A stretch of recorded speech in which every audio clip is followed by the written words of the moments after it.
Hey guys, Steve Welch here. So I've got a question for you, and I'm gonna actually answer part of it as part of this video here, but it's kind of an interesting thought. So let's say that you were able to buy a brand new 2000 whatever 2000 Tacoma, 2000 Camry, just something that was an older model vehicle, but it was brand new. So basically, the manufacturer took all the specs that was from that car, put it into the factory, built it. Would you buy that car? Because a lot of people look like I'm in my Tundra here, right? Well, if you had a first gen Tundra, well, that's a totally different car. I mean, the tech and whatever, it's just more basic. And there's a lot of people out there that are like, give me more basic. I'll take roll down windows. I'll take, not power mirrors. I'll take the old analog dash. I will take simple. I want to be simple. Can you just make it simple? And there's a lot of people that I think would jump at being able to buy that brand new 0 miles, fresh off the factory floor, 2000 Tacoma, 2000 whatever it would be. I think a lot of people would try to buy that vehicle, right? Even like an old F-150, something like that. Just not just in Toyota, all of them, right? And I think people would jump up and down, and that would be the vehicle that's in their driveway, and they do it again if they could after that. Question is, could it actually be done? Could you take the old specs and make a new vehicle with the old specs? And it's actually kind of interesting because the answer is no. And it's weird to think about that. So basically, that vehicle that they built in 2000, that was, let's even call it just top of the line, newest standards, newest everything, they built it today, it would be illegal to sell it. Why? Well, let's kind of go over that right now. It's actually pretty interesting. So first off, what you're going to notice is that there's the modern safety standards. They make it impossible, right? So safety regulations, things along those lines, things that are derived from the crash tests and stuff that they change kind of as you go. And a lot of that's based off of things that have happened, right? You see that you kind of get smarter as you go because of issues, because of the worst case scenario. Let's go with that, right? So any car that was built in 2000 realistically wouldn't meet the crash or safety standards of today. Part of what's required and a lot of people don't think about this, but there's thousands of dollars of required mandated equipment in every car you buy, and some of it makes a ton of sense, like the seatbelt, right? You're going, well, seatbelt, I mean, there's a cost to the seatbelt, right? Well, that's mandated. You got to have seatbelts. Go back to the 70s, and seatbelts were an option. That was your luxury vehicle had seatbelts, right? So you didn't have that kind of stuff when you started, but the difference between 2000 and today, things like stability control, right? That became mandatory in 2011. Tire pressure monitor system. So, and that's a federal requirement that became standard in 2008. You have backup cameras. Well, that was passed in it was supposed to go into effect in 2014, but it actually went into effect in 2018, but still 2000, you might have found one that had it, but it wasn't standard features, right? And there's a lot of people go, I don't need a backup camera. I'll look through my mirrors. I'm fine. Doesn't matter. It's mandated. It has to be on the vehicle, right? So the test structures, the frame systems, things like that, and airbags, right? There's multi-stage airbag systems. There's a lot of stuff that you have that you didn't have in the old one. So seat occupant sensors, right? To see where somebody's in a seat belt alarms that would go off, stuff like that. Those types of things standard in all the vehicles that are produced now. So basically a 2000 spec body system can't pass the crash test, and if they can't pass it, it's going to be sold. But you can still buy one used. Think about that.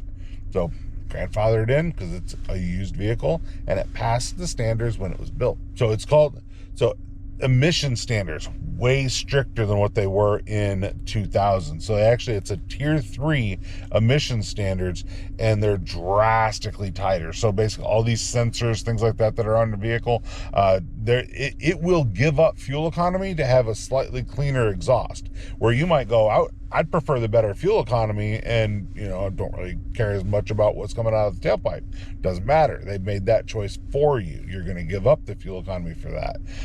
It's just how that works. A 2000 system would fail NOx standards, particulates, hydrocarbons, evaporative emissions. It would fail in all of those in most cases. So even the fuel system materials aren't even legal anymore. So the EPA can't certify the powertrain, which means that you can't sell the car. So the fuel economy and CAFE standards. So what are CAFE? Corporate average fuel economy, right? So CAFE standards are what they expect a manufacturer to get as an average fuel economy across the board. Well, if you go back to the 2000s, the average fuel economy wasn't what it is today. So realistically speaking, if you had a whole fleet of 2000 cars that you built today, it wouldn't pass. But if you did just one, it could quite possibly not affect as much. So it's just a matter of, if you did like one line, like, you just brought back one version of it, I think it might be okay, but it would definitely hurt the standard. So something else, and I brought this up, airbags, right? So your airbag tech system is so much more advanced than what it was. In 2000, yes, you had airbags around, but it was on or off, more or less. So it was either pop or don't pop, and you could have injuries that could happen from airbags and that, because the force wasn't alternated based off of how close you are to the steering wheel, how far you are from the steering wheel. If the person's in a different position, like somebody's in the passenger seat and they're sleeping on the window, something like that. None of that stuff was actually watched, right? So it's hey, the sensor's off, airbag pops, right? That's something that we didn't have. So you didn't have a system in a lot of cases where you could shut off, say, a passenger side airbag for if you had like a rear facing child in there. And obviously there's a reason they tell you to don't put a rear facing child in the front seat, and it's because those airbags can actually hit the car seat in a really bad way, right? So all that stuff is likely an issue. So you could update the airbag system and probably be okay with that vehicle, but we're talking about building a 2000 vehicle to 2000 specs. So still within within that frame of thinking, we're still can't build that car. So what else? If you've ever seen that little squiggly car button, the traction control, your anti-lock brake system, all those systems are mandated that you have them, right? So you have to have advanced stability control. You have to have an OBD2, so that's the type of connection where you can plug up a reader to the vehicle and say, hey, this got a code P0420, and you can say, hey, look, that's a gas cap issue, or that's a whatever. You can kind of diagnose the car a little bit better with the OBD2 system a lot of ways. But you got to have an electronic brake distribution. You've got to have safety alerts. There's just a lot of things when it comes to safety that are now standard, but technologically didn't exist, or were kind of in their infancy, or maybe only existed on luxury cars or certain brands.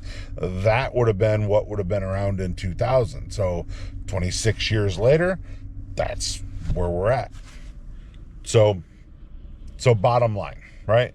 You just can't build to spec a 2000 model anything and have it pass the current standards. That's how far we've come in just a quarter of a century, right? And in 25 years, going in 2026 now, we just can't produce that vehicle in any kind of a way that would be able to have it pass regulatory standards or safety standard. All the stuff that it's supposed to do it wouldn't work.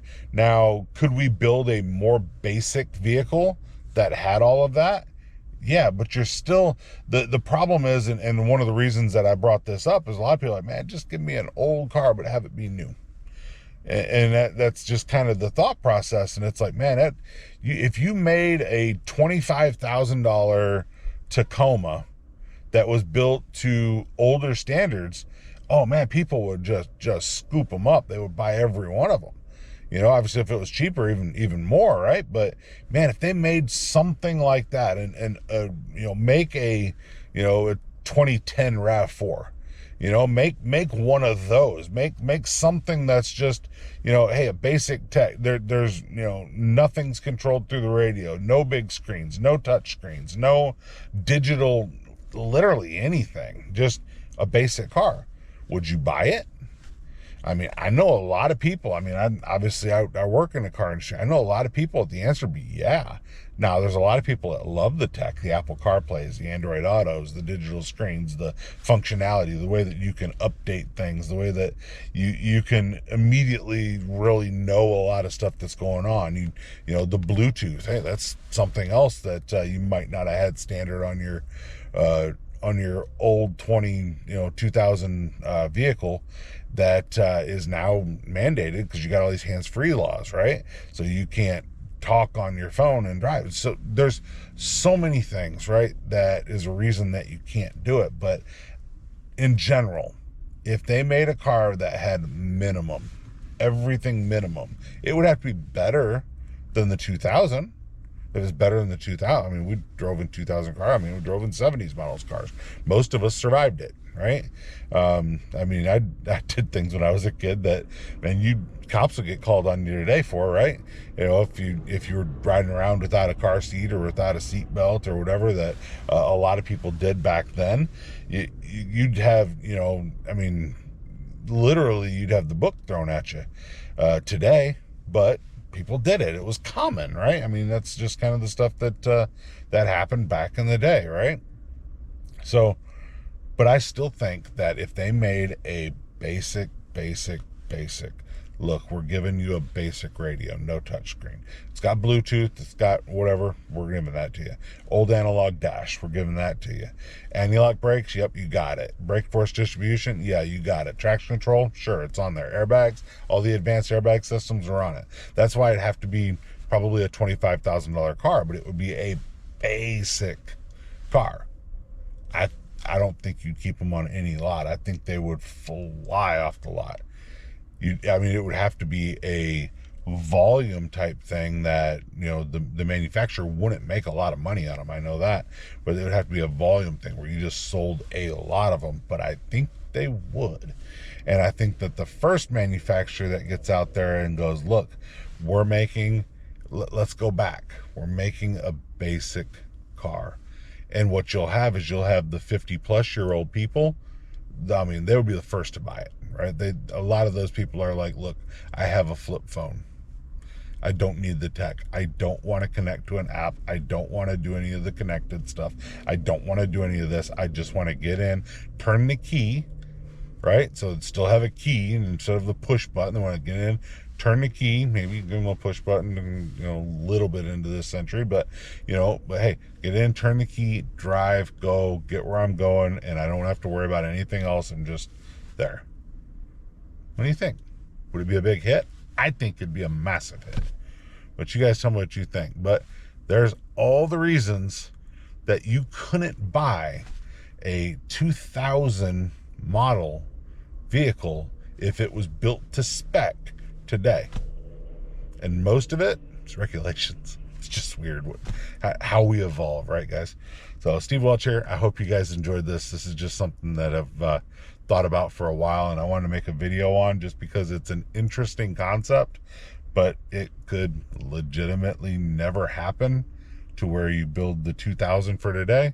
But there is an opportunity to build something that met today's standards but went way back when it came to tech and everything else. So what'd you guys think? Would you buy it? Let me know in the comments. Definitely like and subscribe. I appreciate you guys. Hope you have a great day. We'll talk to you soon. Bye.